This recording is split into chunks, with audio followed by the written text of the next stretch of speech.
महायुतीमधून अजित पवारांना बाहेर काढून शिवसेनेला जास्त जागा मिळण्यासाठी प्लॅन असेल. गुलाबराव पाटील अर्थ खात्याला नालायक म्हणताच जयंत पाटलांची खोचक टिप्पणी. राज्याच्या राजकारणाला गेल्या काही दिवसांमध्ये मित्रपक्षांमध्ये असलेली धुसफूस दिसून येत आहे. काही दिवसांपूर्वी शिवसेनेचे आमदार आणि राज्याचे आरोग्यमंत्री तानाजी सावंत यांनी राष्ट्रवादी काँग्रेस अजित पवार यांच्या पक्षाबद्दल बोलल्यानंतर महायुतीत सुरू असलेली अंतर्गत धुसफूस दिसून येत आहे. अशातच काल शुक्रवारी शिवसेनेचे आमदार गुलाबराव पाटील यांनी अजित पवार हाताळत असलेल्या अर्थ खात्याबाबत धक्कादायक विधान केले आणि त्यावर आता राष्ट्रवादी काँग्रेस शरद पवार पक्षाचे प्रदेशाध्यक्ष जयंत पाटील यांनी प्रतिक्रिया दिली आहे.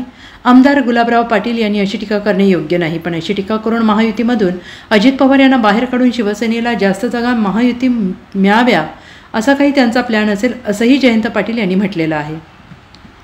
गेल्या काही दिवसांमध्ये महायुतीमधील विशेषतः शिवसेनेचे नेते अजित पवार यांच्यावर वारंवार बोलताना दिसत आहेत आणि अशातच काल शुक्रवारी मंत्री गुलाबराव पाटील यांनी अर्थ खात्याबाबत धक्कादायक विधान केलं आहे. त्यामुळे राजकीय नेत्यांच्या भुवया उंचावल्या आहेत. अर्थ खात्यासारखं नालायक खातं नाही असं गुलाबराव पाटील म्हणालेले आहेत.